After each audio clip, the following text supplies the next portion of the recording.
আসসালামু আলাইকুম। তো আজকে আমরা কি পড়বো? সংবিধান।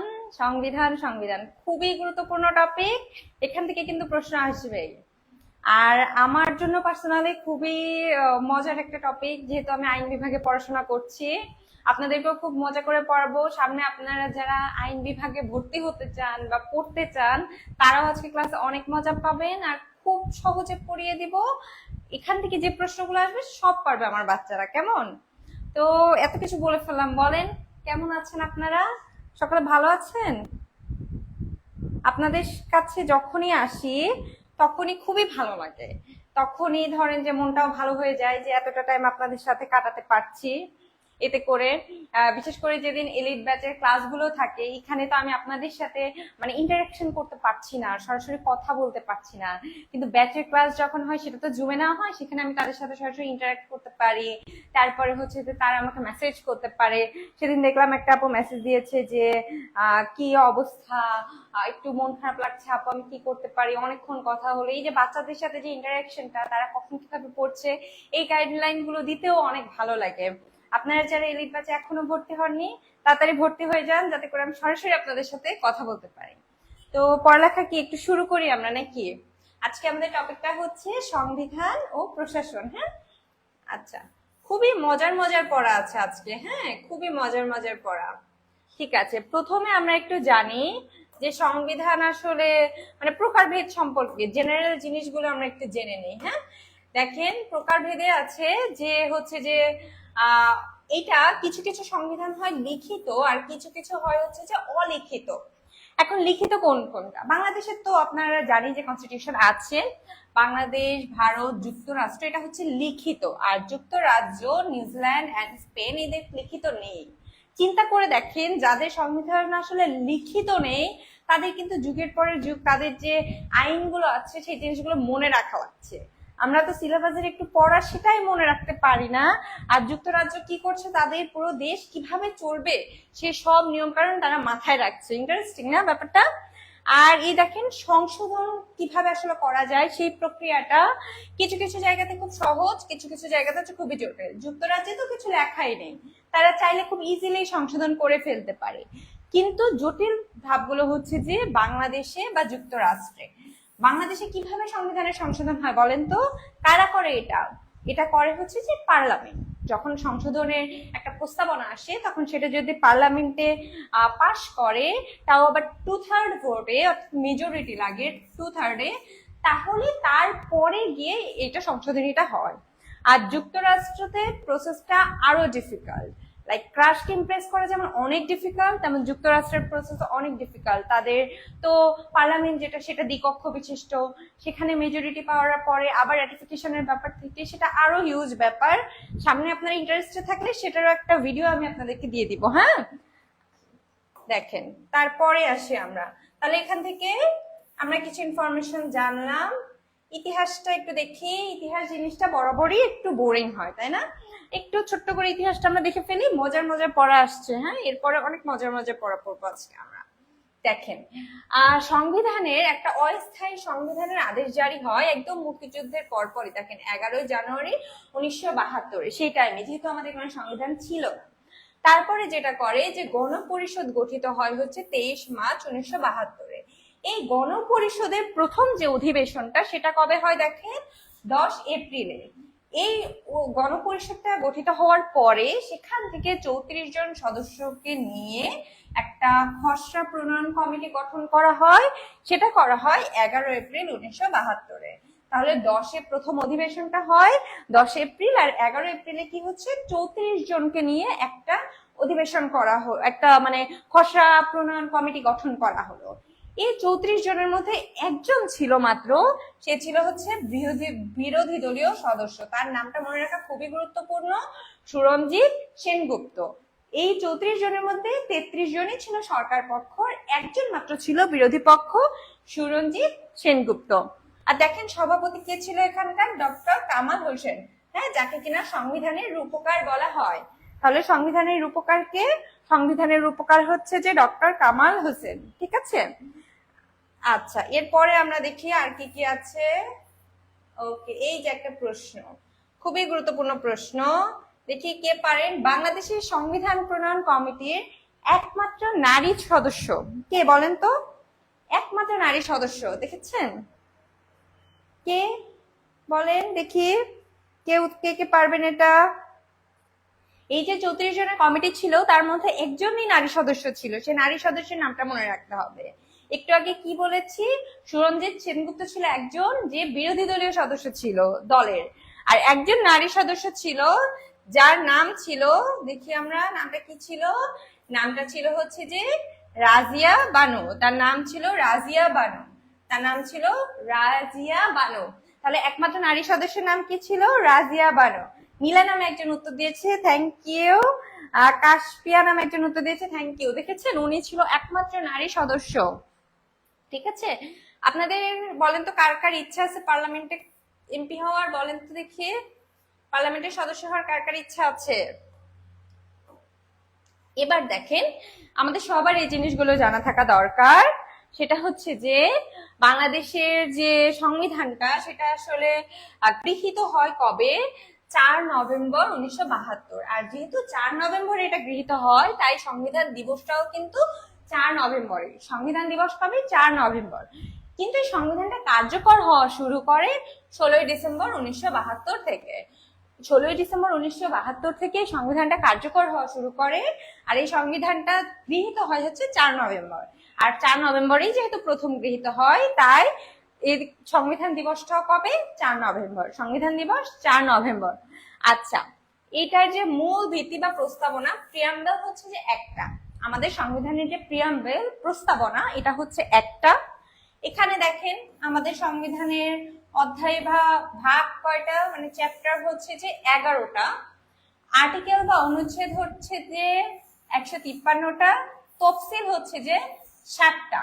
তাহলে আর্টিকেল কয়টা? 153টা, অধ্যায় কয়টা? 11টা, তফসিল হচ্ছে যে 7টা। এখন কিছু ফান্ডামেন্টস এর উপরে ভিত্তি করে আমাদের এই সংবিধানটা গড়ে তোলা হয়েছে। সেই 4টা আমরা জানি মূলনীতি আছে, সেই 4টা মূলনীতি হচ্ছে যে জাতীয়তাবাদ, সমাজতন্ত্র, গণতন্ত্র, ধর্মনিরপেক্ষতা। জাতীয়তাবাদ কি বলেন? আমাদের জাতির যে পরিচয়, যে ঐক্যমত, এই যে আমাদের সকলের মধ্যে যে ইউনিটি, এটাই কিন্তু জাতীয়তা। হ্যাঁ, তারপর দেখেন সমাজতন্ত্র কি জিনিস? সমাজতন্ত্র হচ্ছে যে, দেখেন কনসেপ্ট গুলো কত সুন্দর, কি মানে বেশ সুন্দর করে সাজানো। সমাজতন্ত্র হচ্ছে যে আমাদের সমাজের যে অর্থনৈতিক বৈষম্য থাকে বা বিভিন্ন বৈষম্য থাকে, এটা যাতে না থাকে, আমাদের সমাজ যাতে সুন্দরভাবে নিরপেক্ষভাবে চলতে পারে, এই কনসেপ্টটা দেয় হচ্ছে যে সমাজতন্ত্র। তারপরে আসে গণতন্ত্র। গণতন্ত্র মানে আপনারা সকলে জানেন, এই যে আমাদের সকলের ভোট দেওয়ার স্বাধীনতা, মতামত প্রকাশের স্বাধীনতা, অর্থাৎ সকল ক্ষমতার উৎসই যে জনগণ, সেটাই হচ্ছে যে গণতন্ত্র। এখন আমার প্রশ্ন হচ্ছে যে আসলেই কি জনগণ আমাদের দেশে সকল ক্ষমতার অধিকারী? বলেন তো আপনারা। হ্যাঁ, আচ্ছা বলতে হবে না, আপনারা একটু ভাবেন যে আসলেই কি এটা ঠিক, এটা কি হচ্ছে বর্তমানে? দেন 4 নাম্বার হচ্ছে যে ধর্মনিরপেক্ষতা। ওয়ার্ডটা আপনারা শুনেছেন তাই না? সেকুলারিজম। সেকুলারিজম জিনিসটা আসলে কি, এটা জানাটা খুব গুরুত্বপূর্ণ, কারণ এই সম্পর্কে সবার সঠিক ধারণাটা থাকে না। সেকুলারিজমটা হচ্ছে যে সকল মানুষ যাতে তার নিজ নিজ ধর্ম স্বাধীনভাবে, নিরপেক্ষভাবে তাদের ধর্ম পালন করতে পারে, সেখানে যাতে মানে কোনো ডিস্টারবেন্স ক্রিয়েট না হয় বা তাদেরকে বাধা দেওয়া না হয়, মানে তাদের যে পার্সোনাল রাইটটা তাদের ধর্ম পালন করার, এই রাইটটা যাতে থাকে, এটা নিশ্চিত করে হচ্ছে যে এই সেকুলারিজম। এই ধর্মের কারণে তারা যাতে কোনো বেনিফিট না পায়, বা তারা যাতে কোথাও কোনো ধরনের বৈষম্যের শিকার না হয়, তাদের উপরে যাতে কোনো আগ্রাসন না আসে, যত ধর্মই থাকবে এই ধর্মগুলোর উপর ভিত্তি করে যাতে তাদের উপর কোনো অন্যায় না হয় বা তারা কোনো প্রিভিলেজ না পায়, এটা ইনশিওর করে হচ্ছে যে সেকুলারিজম বা ধর্ম নিরপেক্ষতা। ঠিক আছে, এই ধর্ম নিরপেক্ষতা বা সেকুলারিজমের না অনেক মজার একটা হিস্ট্রি আছে, আসেন আমরা একটু জানি, এটা জানতে আমাদের খুব মজা লাগবে। আচ্ছা, সংবিধান সংশোধনী, এটা তো শুনেছেন তাই না? বলেন তো এই পর্যন্ত কতবার বাংলাদেশের সংবিধান সংশোধনী হয়েছে? দেখি বলেন, কতবার সংবিধান সংশোধনী হয়েছে? জানেন না আপনারা? আপনারা তো সব জানেন আমি বিশ্বাস করি। বলেন তো কতবার হয়েছে? 16 বার নাকি 17 বার? বলেন দেখি। ভাবতে থাকেন। আমি হচ্ছে যে একটু আপনাদেরকে এই যে সেকুলারিজম নিয়ে যে হিস্ট্রিটা এটা একটু বলি। হ্যাঁ, এটা খুব মজার। দেখেন, প্রথমে আমাদের যে অরিজিনাল কনস্টিটিউশন ছিল সেখানে সেকুলারিজমটা একদম ফান্ডামেন্টাল প্রিন্সিপাল হিসেবেই দেওয়া হয় স্টেট পলিসিতে, যেটা আর্টিকেল 8-এ ছিল। যেটা আমি বললাম যে আমাদের 4টা যে মূলনীতি আছে তার মধ্যেই কিন্তু একটা সেকুলারিজম। তখনও কিন্তু একদম অরিজিনাল কনস্টিটিউশনে কোনো স্টেট রিলিজিয়ন দেওয়া হয়নি, ঠিক আছে। পরে এসে 5th অ্যামেন্ডমেন্টে যেটা করা হলো, সালটা একটু খেয়াল করেন, দেখেন তখনকার রেজিম ছিল 1979-তে। তখন কি হলো, এই সেকুলারিজমটাকে বাদ দিয়ে দেওয়া হলো আর্টিকেল 8 থেকে। আর এখানে আমাদের যে প্রিয়াম্বল, কয়টা প্রিয়াম্বল বলেছিলাম বলেন তো আমাদের সংবিধানের? একটা, তাই না? হ্যাঁ, 17 বার। Very good. আল্লাহ, আমার বাচ্চা তো সবকিছু পারে। আপনার না বললে আমি জানতামই না। আজকে আপনাদের থেকে অনেক কিছু শিখবো। আচ্ছা, তো তারপরে কি হয়, পঞ্চম সংশোধনীতে এসে এই প্রিয়াম্বলে বিসমিল্লাহির রহমানির রহিম এই কথাটা অ্যাড হয়। আর হচ্ছে যে সেকুলারিজম যে আর্টিকেল 8-এ ছিল সেটা সরিয়ে দেওয়া হয়। হ্যাঁ, তারপরে এখানেই শেষ না, হিস্ট্রিটা আরো বড়। দেখেন তারপরে কি হলো, তারপরে এসে এই যে 8th অ্যামেন্ডমেন্টে যেটা হলো, মানে 8ম সংশোধনীতে যেটা হলো, এই যে স্টেট রিলিজিয়নটা আমরা পেলাম ইসলামকে, সেটা হলো আর্টিকেল 2A তে। কোথায় ইসলাম স্টেট রিলিজিয়ন হিসেবে আসে? কোন আর্টিকেলে? Article 2A। এখানে এসে এটা করা হলো, কিন্তু সাথে বলা হলো যে এটা স্টেট রিলিজিয়ন, কিন্তু অন্যান্য ধর্মের উপরেও সম্মান রেখে তাদেরও হচ্ছে যে তারা যাতে পিসফুলি তাদের ধর্মটাকে প্র্যাকটিস করতে পারে, পালন করতে পারে, এই সম্মানটা থাকবে, এটা বলা হলো। তারপরে একটা কেস হলো, দেখেন, Bangladesh Italian marble works limited versus government of Bangladesh, একটা কেস হলো। এই কেসে বলা হলো যে এই যে সেকুলারিজমটাকে বাদ দিয়ে দেওয়া হয়েছে, ইসলাম স্টেট রিলিজিয়ন হিসেবে নেওয়া হলো, এটা আসলে আমাদের যে মূল নীতি যে ছিল সংশোধন বানানোর সময় সেটাকেই ভায়োলেট করে ফেলছে। তার মানে এটা সংবিধান বিরোধী হয়ে গেছে। 5th অ্যামেন্ডমেন্টটা যেখানে সেকুলারিজমকে সরিয়ে দেওয়া হলো, তাই না, এটা বলা হয়েছে যে এটা হচ্ছে যে আমাদের সংবিধানকে মানে এটা সংবিধান বিরোধী হয়ে যাচ্ছে। এখন আপনাদের একটা মজার জিনিস দেখায়, দেখেন তো, এখানে হচ্ছে Bangladesh Italian marble company works limited, government of Bangladesh. এখন এই পাশে যে নামটা লেখা থাকে, আপনারা বিভিন্ন কেসের নাম দেখেন তো, তাকে কি বলে? আর এই পাশে যেটা লেখা থাকে সেটাকে কি বলে বলেন তো? এখানে মানে অ্যাপ্লিকেন্ট কে বা প্ল্যান্টিফ কে আর ডিফেন্ডেন্ট কে, সবসময় এই যে ভার্সেস এর আগে যেটা লেখা থাকবে তাদেরকে বলা হবে হচ্ছে যে সিভিল সুটের ক্ষেত্রে, সিভিল মামলা যখন হয় তাদেরকে বলা হয় হচ্ছে যে প্লেন্টিফ। এই পাশে যাদের নাম থাকে, এই যে ভার্সেস থাকে না, এই সাইডে যে থাকবে সে হচ্ছে সিভিল সুটের ক্ষেত্রে, মানে সিভিল মামলাগুলোর ক্ষেত্রে প্লেন্টিফ। আর এই পাশে যে থাকবে সে হচ্ছে যে ডিফেন্ডেন্ট, মানে মামলা হচ্ছে যে এ করবে এর বিরুদ্ধে, আর এ হচ্ছে নিজেকে ডিফেন্ড করবে, ঠিক আছে।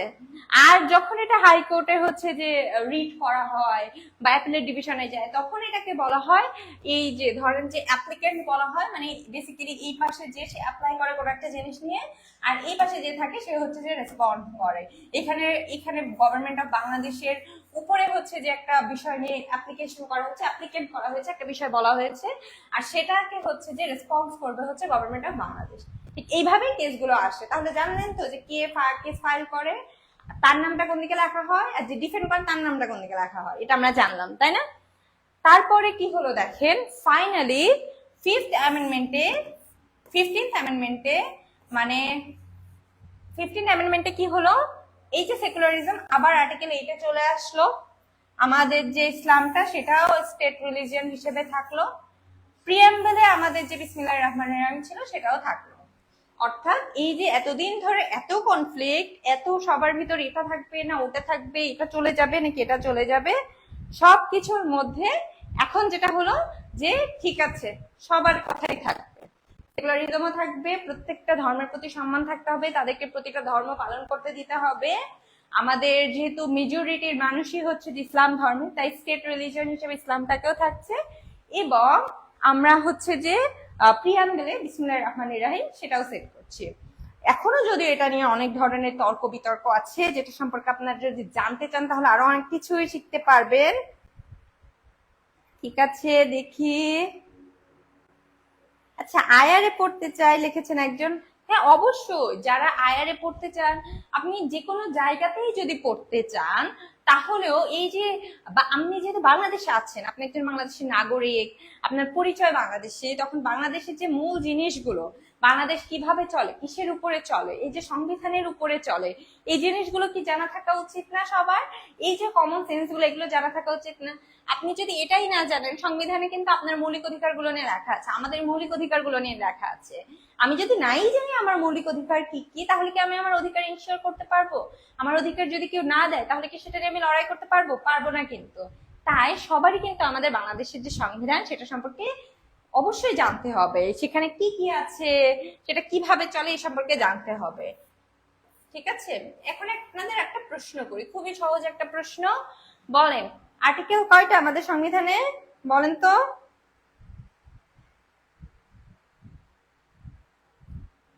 বলেন বলেন। একজন লিখেছে ইনশাআল্লাহ বিউপিতে চান্স পাবো, এটা আপুর জন্য বেস্ট গিফট। অবশ্যই বিউপিতে অবশ্যই চান্স পাবেন, আর তারপরে আপু আপনাকে গিফট দিবে। বিউপি যে ভিসা আছে, জ্যামটি আছে, সেখানে ট্রিট নিবেন, অবশ্যই আমার থেকে ট্রিট নিয়ে যাবেন, সেটাই আপনাদের গিফট। কয়টা? এই যে একজন উত্তর দিয়েছে, মেহু বিল্লি, আই গেস মেহু বিল্লি, খুবই কিউট একটা নাম। আরো সকলে উত্তর দিচ্ছে, ভেরি গুড। 153টি, তাই না?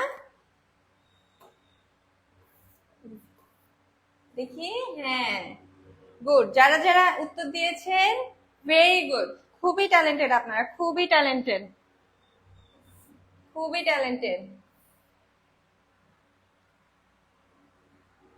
তফসিল কয়টা ছিল? তফসিল মনে আছে? আর্টিকেলের উত্তর তো সবাই দিচ্ছে, তফসিল কয়টা ছিল মনে আছে আপনাদের? হুম,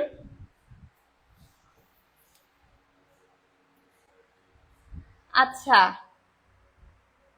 বলেন, তফসিল কয়টা ছিল?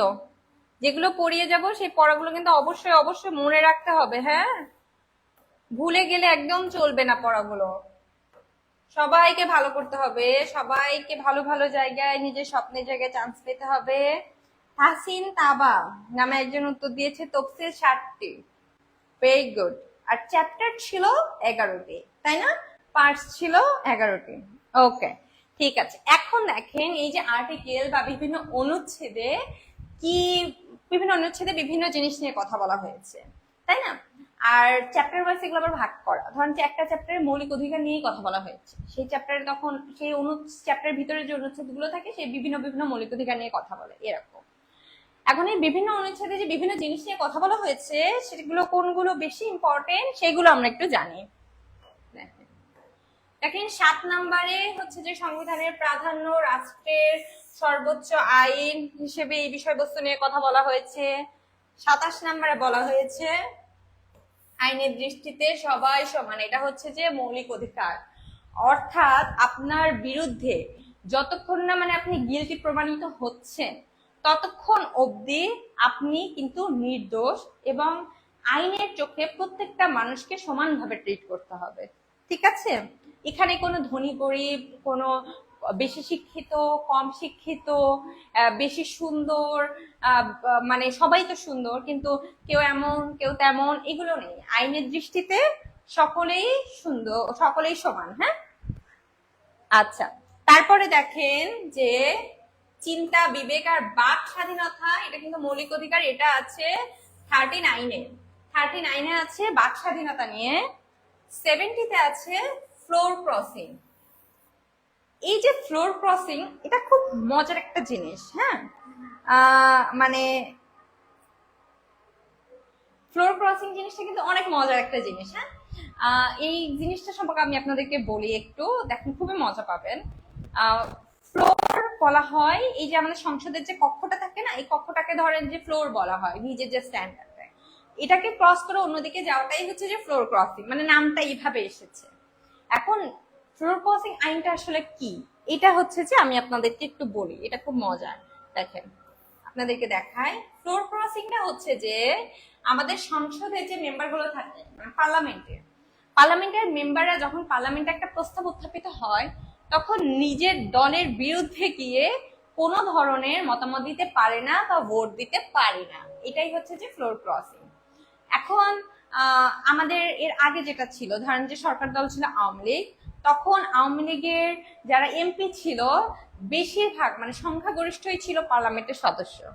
তো তারা যখন একটা প্রস্তাবনা তুলতো তখন পার্লামেন্টের তাদেরই যে এমপি মানে তাদের যে এমপিরা তা তো তাদের বিরুদ্ধে ভোট দিতে পারবে না, তাই আর তারা যেহেতু সংখ্যাগরিষ্ঠ নাম্বারটাও তাদের বেশি, তাই অটোমেটিক সেটাই আইন হয়ে যেত। এই জন্য কি হতো জানেন, ইচ্ছা মতো আইন পাশ করানোটা সহজ হতো। যদি এমন হয় তাহলে তো ব্যাপারটা সহজ হয়ে গেল না, তাহলে তো নিজস্ব মতামত দেওয়ার জায়গাটা তো থাকলো না। এখন কোথাও আসতে পারে যে তাহলে এরকম একটা জিনিস আমাদের সংবিধানে কেন আসলো, কেন এটা সংবিধানের পার্ট? এটার হিস্ট্রিতে যেটা ছিল, আমাদের সংবিধান অনেক আগে হয়েছে তাই না? তো পাকিস্তান আমলে যেটা হতো সেটা হচ্ছে যে এক দল আরেক দলের কাছ থেকে এই অর্থ লোভে নিজের মতামত চেঞ্জ করে ফেলতো। ধরেন নিজের দলের ডিসিশন না নিয়ে, নিজের দলের পক্ষে ডিসিশন না নিয়ে, স্বার্থ না ভেবে তারা অর্থ লোভে অন্যের অপোজিশনের থেকে টাকা নিয়ে তাদের ভোট চেঞ্জ করে ফেলতো। এটা যাতে না হয় এর জন্য এই হচ্ছে যে আর্টিকেল 70 যেটা করা হলো যে নিজের দলের এগেইনস্টে ভোটই দিতে পারবে না। তখন যেটা হয় সেটা হচ্ছে সংখ্যাগরিষ্ঠ মেম্বার যেহেতু সরকার দলে যদি হয় পার্লামেন্টে, তখন পার্লামেন্টে যে কোনো আইন পাশের ক্ষেত্রে যেহেতু নিজ দলের এগেইনস্টে ভোট দেওয়া যায় না, তাই নিজ দল থেকে যদি কোনো মানে যেটা কিনা উপযুক্ত না এমন কোনো প্রস্তাবও আসে সেখানেও হ্যাঁতে হ্যাঁ মিলাতে হয়। যেটা নিয়ে কিন্তু সমালোচনা দীর্ঘদিন ধরে চলমান, যে এই সমালোচনাটা চলছে যে নিজস্ব মত প্রকাশের বা বিবেকের স্বাধীনতাটা এখানে থাকছে না, সিদ্ধান্ত ভুল হলেও এমপিরা বাধ্য হয়ে তাতেই সমর্থন দিচ্ছে, কারণ তার তো এমপি পদ বাতিল হয়ে যাবে সে যদি সেটাতে সমর্থন না দেয়। তাহলে ফ্লোর ক্রসিং ব্যাপারটা অনেক ইন্টারেস্টিং না বলেন? খুব ইন্টারেস্টিং কিন্তু এটা কি থাকা উচিত নাকি উচিত না বলেন তো? আর এটার সংশোধনের জন্য কি করা যেতে পারে, খুবই চিন্তা ভাবনার বিষয়। ঠিক আছে, আসেন আরেকটু জানি। দেখেন, ন্যায়পাল সম্পর্কে বলা হয়েছে আপনার আর্টিকেল 77-এ। হ্যাঁ, এই ন্যায়পালটা হচ্ছে যে কি সেটা আমি একটু পরে বলবো। এটাও খুব মজার মজার জিনিস আছে না আমাদের সংবিধানে। আর 102-এ বলা হয়েছে রিটের ক্ষমতা, আপনি হাইকোর্টে কখন রিট করতে পারবেন। আপনি কি সবসময় হাইকোর্টে যেতে পারবেন? ধরেন যে আপনাদের দুইজনের মধ্যে মারামারি লেগে গেছে, যে আমি ওর থেকে টাকা পাবো, আমাকে টাকা দিচ্ছে না, তাহলে কি আপনি হাইকোর্টে যেতে পারবেন? কোন কোন ক্ষেত্রে আপনি হাইকোর্টে যেতে পারবেন? আপনার ফান্ডামেন্টাল রাইট যখন ভায়োলেট হয় তখন কিন্তু আপনি হাইকোর্টে যেতে পারেন। এছাড়াও বিভিন্ন গ্রাউন্ড আছে যখন আপনি এই রিটটা করতে পারবেন, সেটা তো জানতে হবে তাই না? ধরেন এই যে আপুর ক্লাস আপনাদের ভালো লাগছে না, তাহলে কি আপনারা হাইকোর্টে যেতে পারবেন? বলেন তো।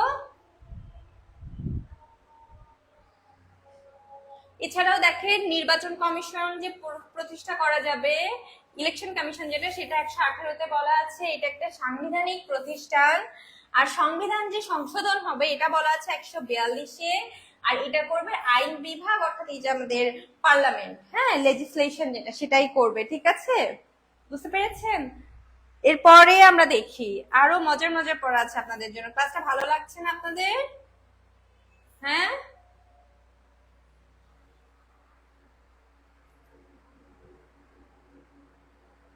আচ্ছা, আমার নাম হচ্ছে মিশফাত আরা মাইশা, আমি হচ্ছে বাংলাদেশ ইউনিভার্সিটি অফ প্রফেশনাল আইন বিভাগে আছি। আমি আজকে শুরুতে পরিচয় দেইনি তাই না? I am really sorry. আচ্ছা আসেন দেখি আমরা কোন রিট 5 ধরনের হয়। হ্যাঁ, তো এইগুলো জানাটা কেন ইম্পর্টেন্ট, কারণ আমার সাথে কোনো একটা অন্যায় হয়েছে, আমি এখন রিট করতে চাই, এটা আমি কিভাবে করব আমি যদি নাই জানি। এর জন্য এই জিনিসগুলো কিন্তু আমাদের সকলের জানা খুবই গুরুত্বপূর্ণ। দেখেন, এই যে রিট কিভাবে আসলে করা যায় এটা আমরা একটু জানি। ধরেন যে অন্যায় ভাবে কাউকে পুলিশ তুলে নিয়ে গেল, হ্যাঁ বেআইনি ভাবে, ধরেন যে রাস্তা দিয়ে আমি হাঁটাচলা করছি, আমাকে হুট করে পুলিশ তুলে নিয়ে চলে গেছে, তখন কি কেউ কিছু করতে পারবে না? এই বেআইনি ভাবে আটক করা হলে তখন রিট করা যায়, যাকে বলা হয় হ্যাবিয়াস কর্পাস।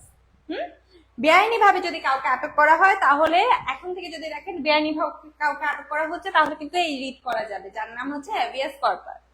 তারপরে দেখেন যে কোনো একটা সরকারি কর্মকর্তা যদি হচ্ছে তার দায়িত্ব পালন না করে, তখনও কিন্তু রিট অফ ম্যান্ডামাস করা যায়।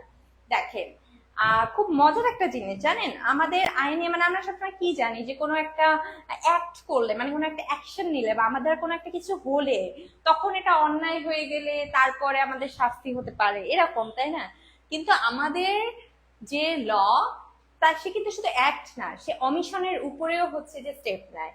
তার মানে ধরেন আপনি কিছুই করছেন না, এই যে আপনি কিছুই করছেন না এটাও কিন্তু আপনার দোষ হতে পারে, যে আপনার যেটা করা উচিত কিন্তু আপনি তাও করছেন না, এটাই আপনার দোষ।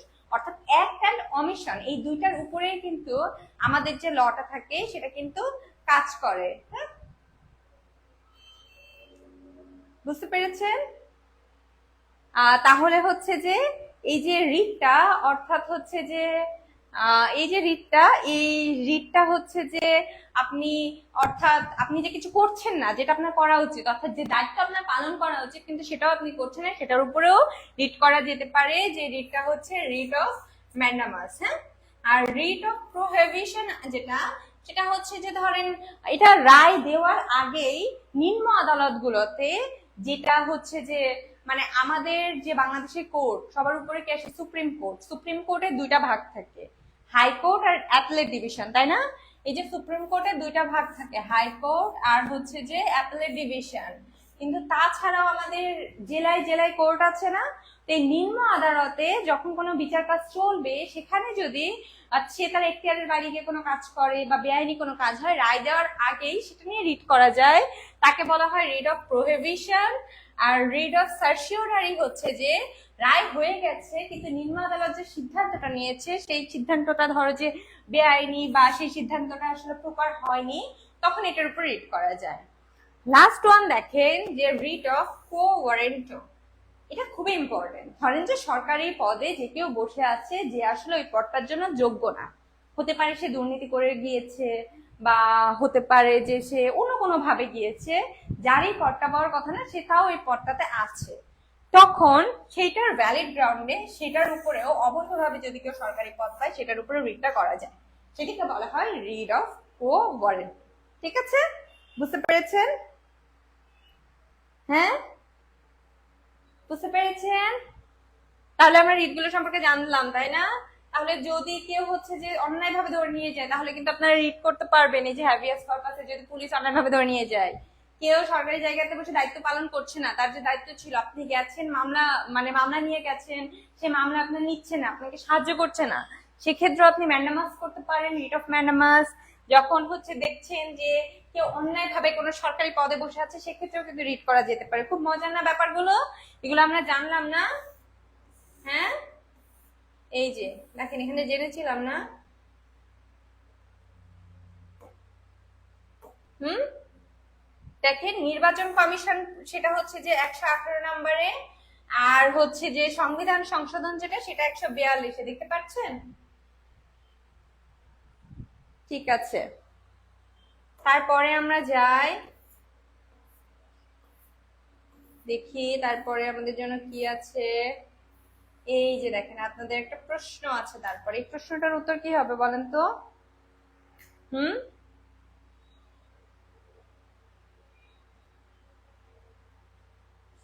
বলেন।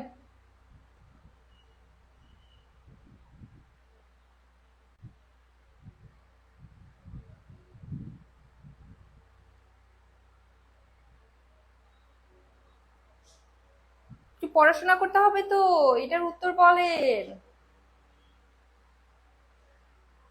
বলেন বলেন। কি হবে এটা? চিন্তা ও বিবেক স্বাধীনতার বিষয়টি সংবিধানের কোন অনুচ্ছেদে আছে? দেখেছেন, এটা কিন্তু এই যে জাহাঙ্গীরনগর বিশ্ববিদ্যালয় এসেছে 22-23-এ, তাই না? উত্তর কি হবে বলেন দেখি, কোনটা হবে উত্তর? হুম,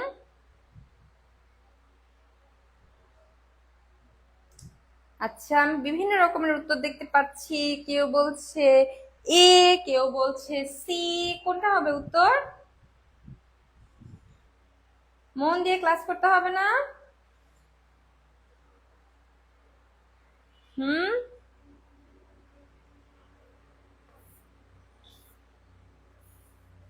উত্তর হবে যে 39, তাই না? এটা তো বলেছিলাম যারা বলছেন যে 27 কি ছিল, আইনের চোখে সমতা ছিল 27-এ, তাই না? আর এই যে চিন্তা, বিবেক, বাক স্বাধীনতা, এটা কোথায় ছিল? এটা ছিল 39-এ।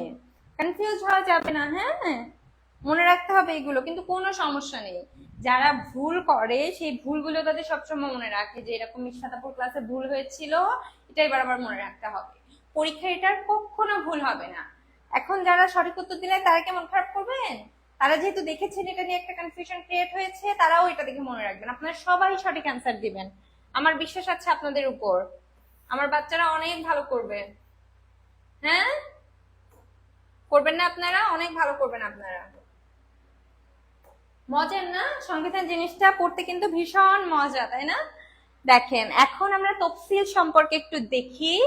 দেখেন, 1 থেকে 4 নম্বর তফসিলে বিভিন্ন হচ্ছে যে বিষয় নিয়ে বলা আছে, নানান বিধান নিয়ে বলা আছে।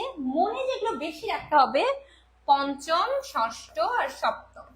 পঞ্চম তফসিলে বলা আছে ঐতিহাসিক 7ই মার্চের যে ভাষণটা, সেটা।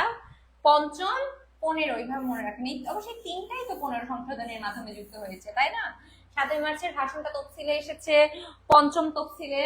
ষষ্ঠ তফসিলে এসেছে হচ্ছে যে 26শে মার্চ স্বাধীনতার ঘোষণা। আর সপ্তমে এসেছে 10 এপ্রিল স্বাধীনতার যে ঘোষণাপত্র, এই বিষয়বস্তু নিয়ে। তাহলে যে 5, 6, 7 এটা হচ্ছে যে কত নম্বর সংশোধনীতে এসেছে? 15 নম্বর সংশোধনীতেই যুক্ত। 5, 6, 7 নম্বর তফসিল 15 সংশোধনীর মাধ্যমেই যুক্ত। আর 5 নম্বরে বলা আছে ঐতিহাসিক 7ই মার্চের ভাষণ। 6 নম্বরে বলা আছে, এবার মনে রাখেন, এখানেও 6, এখানেও 6। 26শে মার্চ স্বাধীনতার যে ঘোষণা, সেটা এসেছে 6 নম্বর ষষ্ঠ তফসিলে। সপ্তমে এসেছে 10 এপ্রিল যে স্বাধীনতার ঘোষণাপত্র পাঠ করা হয়েছিল, সেটাকে নিয়ে। তাহলে পঞ্চম 7 মার্চের ভাষণ, ষষ্ঠ 26শে মার্চ স্বাধীনতার ঘোষণা, এবং সপ্তম হচ্ছে যে 10 এপ্রিলে স্বাধীনতার ঘোষণাপত্র পাঠ। হ্যাঁ, মনে থাকে না, কিভাবে মনে রাখবো? পড়ালেখা করে মনে রাখতে হবে, পড়ালেখা করে। ইউকে তারা সংবিধানই মনে রাখছে, তাদের লিখিত সংবিধানই নেই, আর আমরা এতটুকু পড়াশোনা করতে পারবো না? কত ট্যালেন্টেড সব বাচ্চারা, এতটুকু পড়াশোনা করতে পারবো না আমরা? পড়ে পড়ে মনে রাখতে হবে, একটু তো কষ্ট করতে হবে।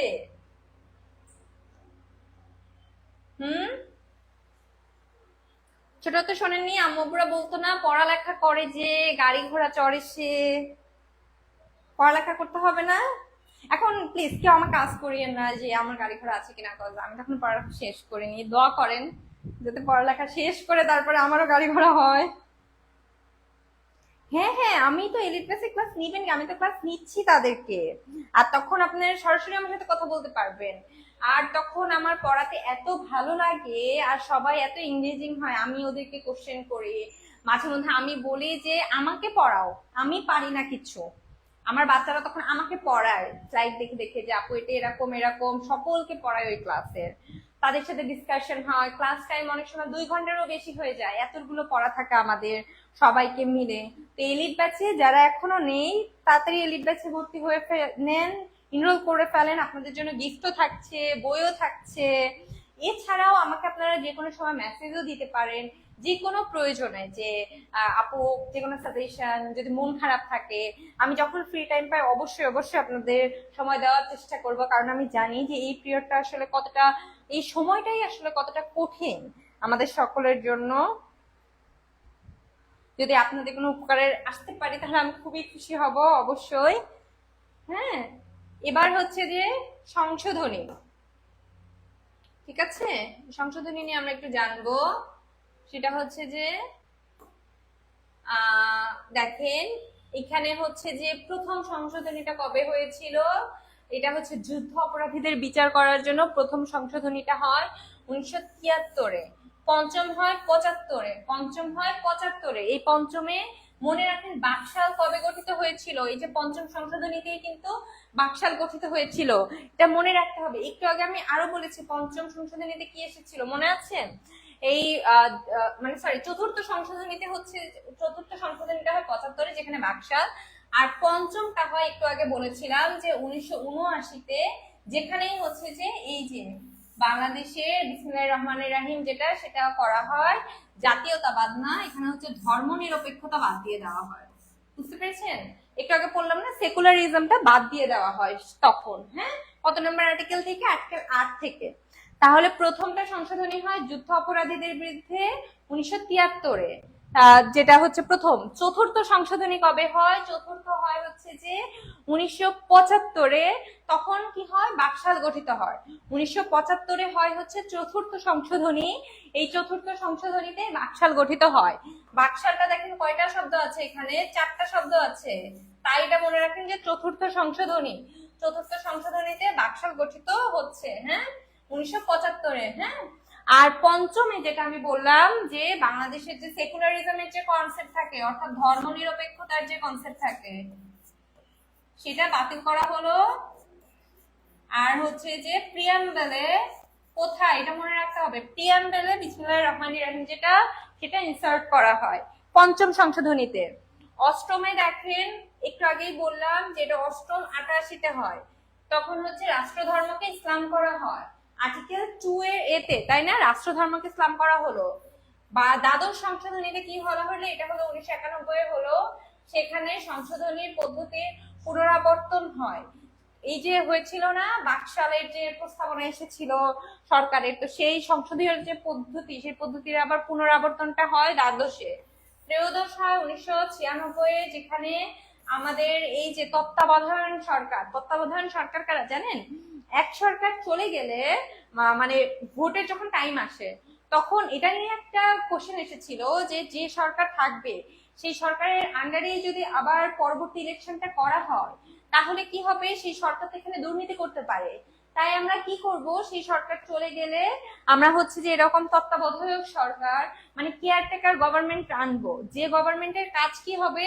ইলেকশনটা করে দিয়ে মানে পরের যে সরকারটা, পূর্ববর্তী সরকার চলে গেলে একটা তত্ত্বাবধায়ক সরকার আসবে যে শুধু ইলেকশনটা করবে, এবং পরবর্তী সরকার সেভাবেই চলে আসবে, যাতে করে ইলেকশনটা ঠিকভাবে হয়।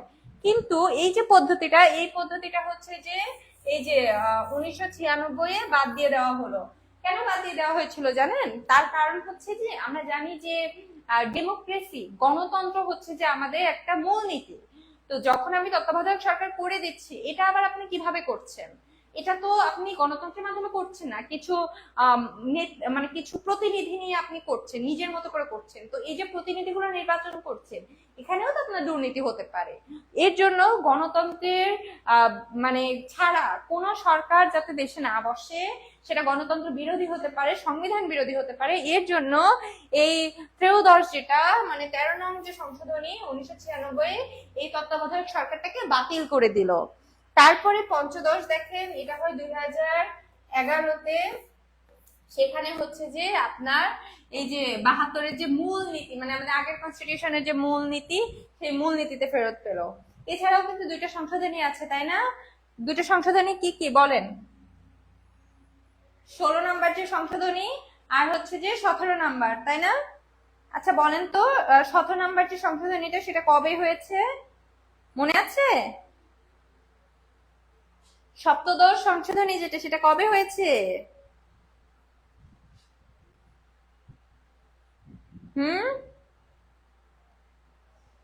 সেগুলো হয়েছে কবে? 2018-তে সপ্তদশ সংশোধনীটা হয়েছে। আর ষোড়শ যে সংশোধনী, সেটা হয়েছে 2016-তে। ষোড়শটা হয়েছে 2016-তে। আর হচ্ছে যে আপনার এই যে 2018-তে সেখানে হয়েছে সপ্তদশ।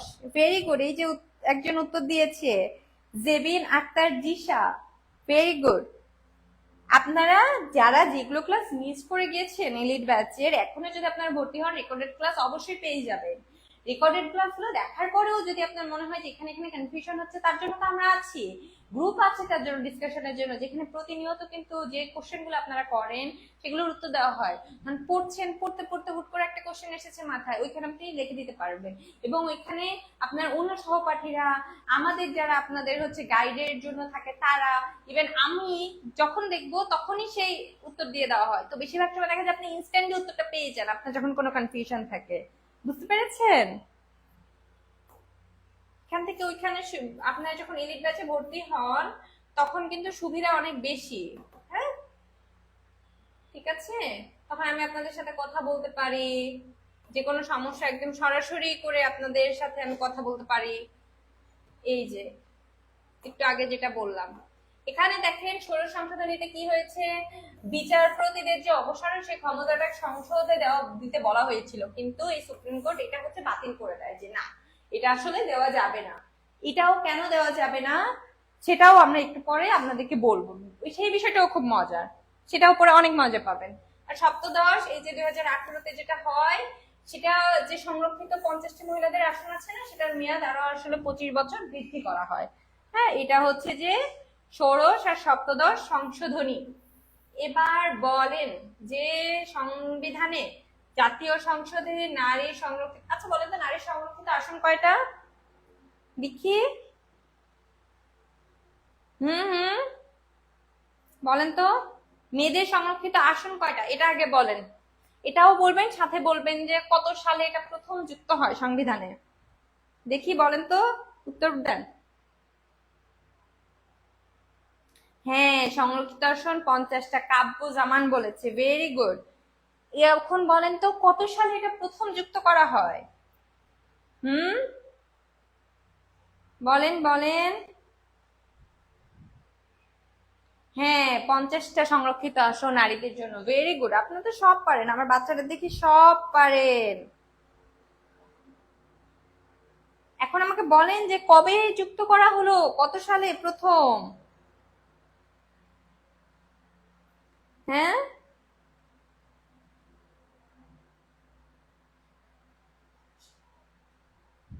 1972-এ, তাই না?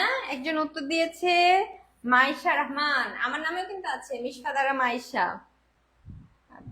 ঠিক আছে, 1972-এ, ভেরি গুড। একজন লিখেছেন যে ষোড়শ যেটা, সেটা বুঝতে একটু সমস্যা হয়েছে, একটু বলে দেই। এটা হচ্ছে যে আরেকটু পরে বুঝবেন, আমি সহজ ভাবে বলি। বাংলাদেশের মানে বাংলাদেশের যে সরকার, সেই সরকারের 3টা অঙ্গ আছে। সেই অঙ্গের মধ্যে একটা বিভাগ হচ্ছে যে বিচার বিভাগ, আপনারা জানেন যারা বিচার কার্য করে। তো তখন বিচারক যারা মানে জাজ যারা, তাদের অ্যাপয়েন্টমেন্ট থাকে, তাদের রিমুভাল থাকে, মানে তাদের নিয়োগ দেওয়া বা তাদেরকে সরায় দেওয়া, অপসারণ করা। তো এই অপসারণ করার ক্ষমতাটাও, সেটা নিয়েও আসলে কিভাবে সরানো হয় সেটাও বলা আছে, যে সেটা বিচার বিভাগই সরাবে কিনা। সেখানে হচ্ছে যে কতটুকু প্রেসিডেন্ট বা কতটুকু প্রাইম মিনিস্টার কতটুকু সেখানে হেল্প করতে পারে, অ্যাডভাইস দিতে পারে, বা কে আসলে করবে, সেটারও হচ্ছে যে পুরো প্রক্রিয়াটা আছে, যেটা আপনারা যারা ল নিয়ে পড়ছেন তারা সামনে পড়বেন, যারা জানতে চান তারাও জানতে পারবেন। ঠিক আছে, এখন এমন প্রস্তাবনা এসেছিল যে এই বিচারকদেরকে সরায় দেওয়ার যে সিদ্ধান্তটা, সেই সিদ্ধান্তটা আমাদের সংশোধনও হতে পারে। সংসদে যেমন আইনের সিদ্ধান্ত হয় না, যে নতুন নতুন সংশোধন আসবে কিনা আইনের ভিতরে, সংবিধানের মধ্যে, তো তেমন করে সংসদও এই বিচারক যারা, তাদেরকে সরিয়ে ফেলার কোনো সিদ্ধান্ত নিতে পারে কিনা, এটা নিয়ে একটা প্রস্তাবনা এসেছিল। কিন্তু পরে এই যে আমাদের সুপ্রিম কোর্ট বলেছে যে না, এটা তারা পারবে না। তাহলে কি হবে, বিচার বিভাগের যে স্বাধীনতা, সেই স্বাধীনতায় হস্তক্ষেপ করা হবে। হ্যাঁ, এটাই হচ্ছে যে আমাদের ষোড়শ সংশোধনী। ঠিক আছে, বুঝতে পেরেছেন? হুম,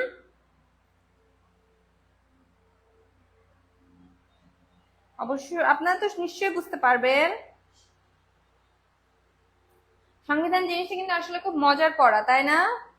খুবই মজার পড়া। আমার খুব মজার একটা ঘটনা মনে পড়ে গেল। লাইক আমি হচ্ছে যে এরকম একবার একটা ফ্রেন্ডের উপরে ভীষণ অভিমান হয়েছে। তো এখন কেন আসলে অভিমান হয়েছে সে কারণ বর্ণনায় আমি হচ্ছে যে অনেক বড় বড় হচ্ছে টেক্সট দিচ্ছি, অনেকগুলো। তো আমার এত বড় বড় টেক্সট দিয়ে তারপরে হচ্ছে টেক্সট দেখে একটা রিপ্লাই দিচ্ছে যে আচ্ছা ঠিক আছে, তুমি যা বলবা সেটাই সংবিধান, হ্যাঁ যা বলবো ওইভাবেই হবে। তো আমার যে এতগুলো কথা, সেটা আমি অনেক খুশি হয়ে গেছি, আমার আর কোনো অভিমান নাই, রাগ নাই, আমার এত মজা লাগছে কথাটা দেখে যে হ্যাঁ হ্যাঁ ঠিক, আমি যা বলবো তাই তো সংবিধান। চলেন একটু পড়াশোনা করি আমরা, আসেন।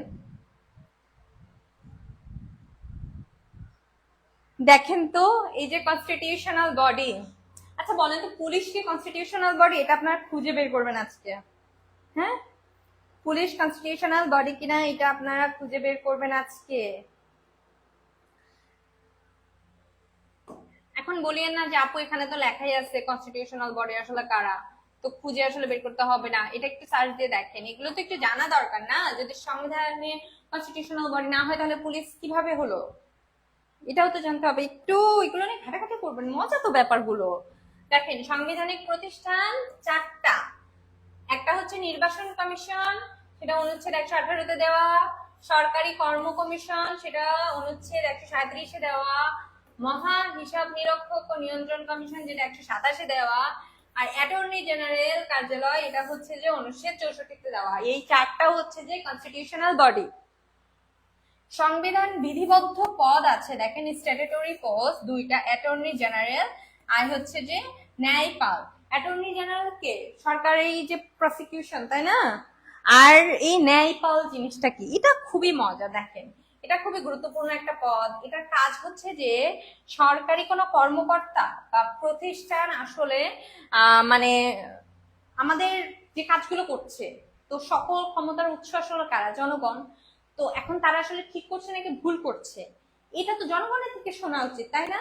তাদের কাজ নিয়ে অভিযোগ আছে কিনা, তাদের হচ্ছে যে এই যে সরকারি সিদ্ধান্তগুলো সেগুলো ঠিক হচ্ছে কিনা, এই অভিযোগটা দিতে পারবে হচ্ছে যে, এবং সেই অভিযোগগুলো তদন্ত করার যে দায়িত্ব সেটা ছিল হচ্ছে যে ন্যায়পালের। কিন্তু বাংলাদেশে এই পদে এখনো কেউ নিয়োগ হয়নি, খুবই দুঃখের ব্যাপার। হ্যাঁ,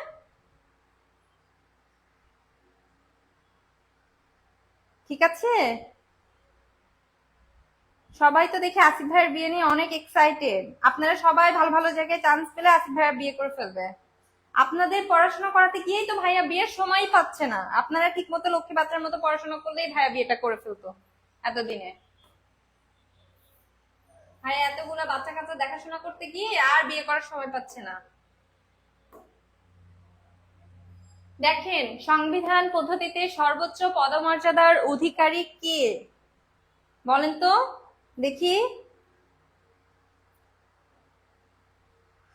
কে সর্বোচ্চ পদমর্যাদার অধিকারী কে, এটা একটু বলেন। আপনারা তো সব পারেন, এটা একটু বলে ফেলেন।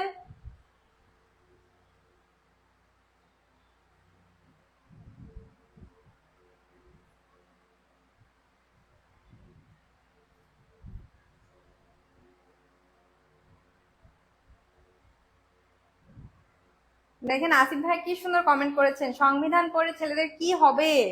ছেলেদের সংবিধান তো আসলে তাদের বই। আমরা ভাইয়াকে গ্রিন ফ্ল্যাগ বলতে পারি না? আমরা কিন্তু ভাইকে গ্রিন ফ্ল্যাগ বলতে পারি। আপনারা সকলে যদি চান্স পান, ঠিক মতো পড়াশোনা করেন, তাহলে ভাইয়াটাও এবার বিয়ে করে ফেলবে। কিন্তু কথাটা কিন্তু ঠিক, মানে ঘরের সংবিধান কিন্তু বইয়েরই লেখা উচিত, মানে এটার একদম আমি পক্ষে। এটা কি হবে? তাই না? ভেরি গুড, রাষ্ট্রপতি। আমি আপনাদের সাথে গল্প করতে করতে কি আমি ভুলে গিয়েছি যে আমি পড়াচ্ছিলাম। আপনারা তাও উত্তরটা দিলেন বলে আমার মনে পড়লো। হ্যাঁ, ভেরি গুড, কি সুন্দর করে উত্তর দিচ্ছেন আপনারা।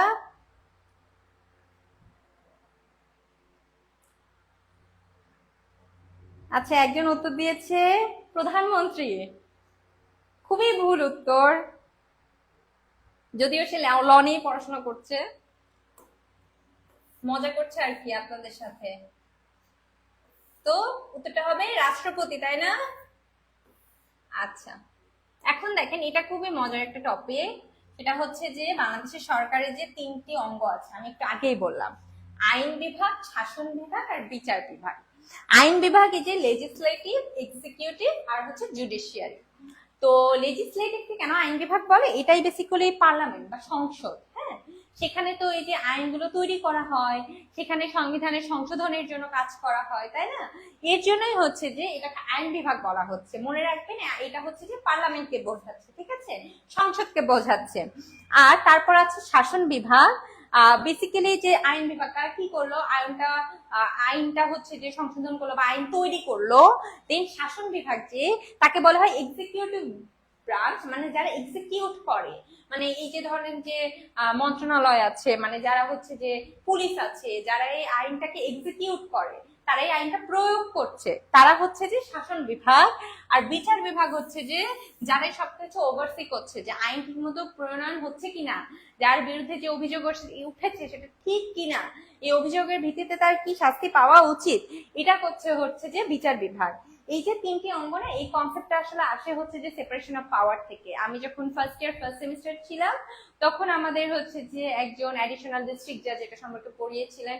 স্যার আরো বিস্তারিত এত সুন্দর করে পড়িয়েছিলেন, এখন তো আপনাদের এটা বিস্তারিত লাগছে না তাই আমি বিস্তারিত বলছি না। বাট বাংলাদেশে সেপারেশন অফ পাওয়ারের অবস্থা বেজায় কাহিল। আর এর জন্যই আসলে আমরা দেখতে পাই যে এই যে এক্সিকিউটিভ ব্রাঞ্চ আছে না, এখানে সব ক্ষমতাগুলো অনেকটা মানে কি বলবো, অনেকটা মানে পঞ্জীভূত হয়ে থাকে। আর এই পঞ্জীভূত হয়ে থাকার কারণেই আসলে মানে চাইলেই যে কোনো জায়গাতে যে কোনো দুর্নীতি করে ফেলা অনেক সহজ হয়ে ওঠে। হ্যাঁ, এটা সম্পর্কে সামনে আমরা আরো জানবো। এখন বলেন যে বাংলাদেশ সংবিধানের অভিভাবক ও ব্যাখ্যাকারক কে? অভিভাবকটা কে বলেন? এটার উত্তর কি হবে বলেন তো? কি হবে এটার উত্তর?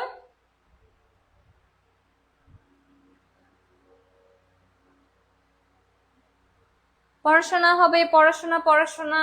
এটার উত্তর কে বলতে পারবে আমাকে? এটার উত্তর মনে হয় প্রতিরক্ষা বিভাগ। ঠিক বলছি আমি? বলেন তো এটার উত্তর কি হবে? একজন বলেছেন সি। এটার উত্তর কি হবে? সংবিধানের অভিভাবক ও ব্যাখ্যাকারক কে? উত্তর হবে বিচার বিভাগ। ব্যাখ্যাকারক আর অভিভাবক, অভিভাবকটাই তো ওভারসি করে। ধরেন যে আপনার বাবা মা, আপনার গার্ডিয়ান কি করছে দেখে রাখছে না যে আপনি কি করছেন, ঠিক মতো সবকিছু করছেন কিনা, সেটাকে ব্যাখ্যা করছে না, এর জন্য এই উত্তরটা হবে বিচার বিভাগ। বিচার বিভাগে তো দেখছে যে সংবিধান ঠিক মতো আপনার সব জায়গাতে প্রণয়ন হচ্ছে কিনা, মানুষ রাইট পাচ্ছে কিনা, মানুষ কি কি অপরাধ করছে, এটা যে দেখছে ওভারসি করছে সে তো বিচার বিভাগই করছে। এটা যে ব্যাখ্যা করছে সংবিধানটা সকলের কাছে, তো বিচার বিভাগই করছে, তাই না? আপনি যখন দেখেন কনস্টিটিউশন যখন বিরোধী কিছু হয় তখন আপনি কোথায় যান? বিচার বিভাগের কাছে যান না? যখন আপনি কোনো ভুল করেন তখন বলে না যে আপনার অভিভাবককে জানিয়ে দিবে, এই যে গার্ডিয়ানকে জানিয়ে দিবে, এই যে বলে, তাহলে দেশের যে সংবিধানের গার্ডিয়ান সেটা কে? সেটা বিচার বিভাগ। সেই তো এখানে গার্ডিয়ানের কাজ করে, একজন তৈরি করে, একজন প্রয়োগ করে, আর একজন অভিভাবকের মতো এই সব কিছু দেখাশোনা করে। বুঝতে পেরেছেন? হ্যাঁ, ক্লিয়ার হয়ে গিয়েছে এটা? ক্লিয়ার হয়ে গিয়েছে এটা? কতগুলো কমেন্ট করে ফেলেছেন আপনারা।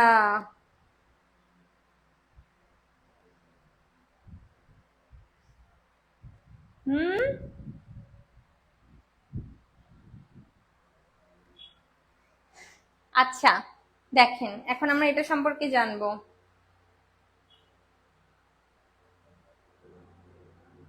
বাংলাদেশের যে প্রশাসন, একটা আছে কেন্দ্রীয় প্রশাসন, একটা আছে স্থানীয় প্রশাসন। জানেন না এগুলা? আপনারা তো সবকিছু জানেন, আমার থেকেও বেশি জানেন, আপনাদের থেকে শিখবো। একটা হচ্ছে যে কেন্দ্রীয় প্রশাসন আর একটা হচ্ছে যে স্থানীয় প্রশাসন, তাই না? এখন দেখেন এই হায়ারার্কিটা আমরা দেখি। কেন্দ্রীয় প্রশাসনে সবার প্রথমেই আসে হচ্ছে যে সচিবালয়, সচিবালয় বা হচ্ছে যে সেক্রেটারিয়েট। হ্যাঁ, এটাই বলতে পারেন যে আপনার সরকারের আসলে প্রশাসনিক কেন্দ্র, বা আপনি এটাকে হেড অফিস পর্যন্ত বলতে পারেন। এই জায়গাতে হচ্ছে যে সকল যে মন্ত্রী আছে না, এই মন্ত্রণালয়গুলো হচ্ছে যে একসাথে বসেই হচ্ছে যে সচিবালয়। তারপরে তার আন্ডারে হচ্ছে বিভিন্ন মন্ত্রণালয় থাকে, মিনিস্ট্রি, সেক্রেটারিয়েটের পরে হচ্ছে যে মিনিস্ট্রি থাকে, যেখানে হচ্ছে যে বিভিন্ন আলাদা আলাদা মন্ত্রণালয় থাকে, শিক্ষা মন্ত্রণালয়, স্বাস্থ্য মন্ত্রণালয়, আমরা বিভিন্ন মন্ত্রণালয় সম্পর্কে জানি, তাই না? যেমন আর এক একটা মন্ত্রণালয় এক একটা বিষয়ে কাজ করে, যেমন যে শিক্ষা মন্ত্রণালয় সে শিক্ষার যে বিষয় সেটা নিয়ে কাজ করবে, তাই না? আর এই মন্ত্রণালয়গুলো যে নীতি দিবে বা যে সিদ্ধান্ত দিবে তা বাস্তবে প্রয়োগ করা, তারপরে হচ্ছে যে সেটা করার জন্য প্রতিটা মন্ত্রণালয়ের আবার আন্ডারে এক বা একাধিক অধিদপ্তর থাকবে। ঠিক আছে, এই অধিদপ্তরের আন্ডারে আবার কি থাকবে? পরি অধিদপ্তর। হ্যাঁ, এটা সবসময় থাকে না, বাট অনেক সময় এই অধিদপ্তরের আন্ডারে আবার পরিদপ্তর থাকে। ঠিক আছে, বুঝতে পেরেছেন এই হায়ারার্কিটা? তাহলে সবার প্রথমে সচিবালয়, মন্ত্রণালয়, অধিদপ্তর, পরিদপ্তর। সচিবালয়, মন্ত্রণালয়, অধিদপ্তর, পরিদপ্তর। হ্যাঁ, বুঝতে পেরেছেন? এখন আসেন লোকাল অ্যাডমিনিস্ট্রেশন বা স্থানীয় প্রশাসন নিয়ে। স্থানীয় প্রশাসনে সবার আগেই কি আসে? বিভাগীয় প্রশাসন। এটা তো খুবই ইজি যে স্থানীয় প্রশাসনের সব থেকে উপরে যে হায়ারার্কিতে থাকে সে হচ্ছে বিভাগীয়, যে বিভাগের সমস্ত জেলায় কি হচ্ছে সেটা ওভারসি করে। তারপরে আসে হচ্ছে যে জেলা প্রশাসন, ডিস্ট্রিক্ট অ্যাডমিনিস্ট্রেশন যেটা, সেটা এটা হচ্ছে যে আপনার মূলত যত ধরনের কিছু হয় এখানে জেলা প্রশাসনের ডেপুটি কমিশনার ডিসি সাহেব থাকেন। জেলাতে যত ধরনের সমস্যা হচ্ছে সে সবকিছু এই যে জেলা প্রশাসনের কাছে নিয়ে যাওয়া হয়। তারপরে আসে হচ্ছে যে উপজেলা প্রশাসন। এই উপজেলা প্রশাসনেই থাকে হচ্ছে যে ইউএনও, হ্যাঁ, এই উপজেলা নির্বাহী অফিসার যে, হ্যাঁ, ইউএনও থাকে উপজেলা। আর এই উপজেলা পর্যায়ে অর্থাৎ একদম তৃণমূল পর্যায়ে যেগুলো সমস্যা হচ্ছে সেগুলো দেখাশোনা হচ্ছে যে এই যে উপজেলা করে থাকে। তাহলে স্থানীয়তে প্রথমে বিভাগ, তারপরে জেলা, তারপরে হচ্ছে যে উপজেলা। আর কেন্দ্রীয়তে সচিবালয়, মন্ত্রণালয়, অধিদপ্তর, পরিদপ্তর। হ্যাঁ, এই জিনিসগুলো ক্লিয়ার হয়েছে? এই হায়ারার্কি গুলো মনে রাখতে হবে। হ্যাঁ, তারপরে দেখেন যে এটা তো আমরা জানি যে টোটাল আসন 300টি, নারীদের জন্য 50টি, একবার জিজ্ঞাসা করেছি। তারপরে হচ্ছে যে পরোক্ষ ভোটে, কেন পরোক্ষ বললো? রাষ্ট্রপতি পরোক্ষ ভোটে কেন হয়? পরোক্ষ আর প্রত্যক্ষ মানে বলছেন? প্রত্যক্ষ মানে হচ্ছে যে সরাসরি। এখন জনগণ তো সরাসরি ভোট দিয়ে কখনো রাষ্ট্রপতি করে না, তাই না? জনগণ কিন্তু যে এমপি গুলো নির্বাচন তারা সেটা করছে। আর এই এমপি যারা আছেন মানে তারা আবার হচ্ছে যে এই কে রাষ্ট্রপতি হবে সেটা নির্ধারণ করছেন। এর জন্য এটা যেহেতু একটা ধাপে ধাপে হয়ে আসে তাই এটাকে বলা হচ্ছে পরোক্ষ। তো সংসদ সদস্যের যে পরোক্ষ ভোট সেখানে রাষ্ট্রপতি হচ্ছে। আর ভোটার হওয়ার যোগ্যতার জন্য ন্যূনতম 18 বছর লাগে। হ্যাঁ, এবার আমি জীবনের প্রথম ভোটটা দিয়েছি জানেন। আপনারা কি সবাই ভোটার হয়ে গিয়েছেন? যারা আছেন, আমার বাচ্চারা কি এত বড় হয়েছে? হুম, বলেন তো, আমার বাচ্চারা কি এতটা বড় হয়েছে? এই যে এই প্রশ্নের উত্তরটা এবার দেন যে কোরামের জন্য জাতীয় সংসদে কতজন সদস্যের উপস্থিতি প্রয়োজন? বলেন। মানে সংসদে অ্যাটলিস্ট কতজনের থাকা লাগবে? বলেন তো কতজন হবে এটার উত্তর? উত্তর দেন, উত্তর দেন, কোথায় আপনারা? উত্তর কত হবে? জাবির নামে দেখলাম একজন উত্তর দিয়েছে। কতজন থাকা লাগবে? কমপক্ষে 60 জন থাকা লাগবে। 60 জনের যদি কম থাকে তাহলে ওই দিন সংসদের যে অধিবেশন যে কোরাম সেটা হবে না। কমপক্ষে 60 জনের থাকতে হবে। হ্যাঁ, তারপরে দেখেন অ্যামিকাস কিউরির অর্থ কি এটা বলেন। হুম, কি হবে এটা?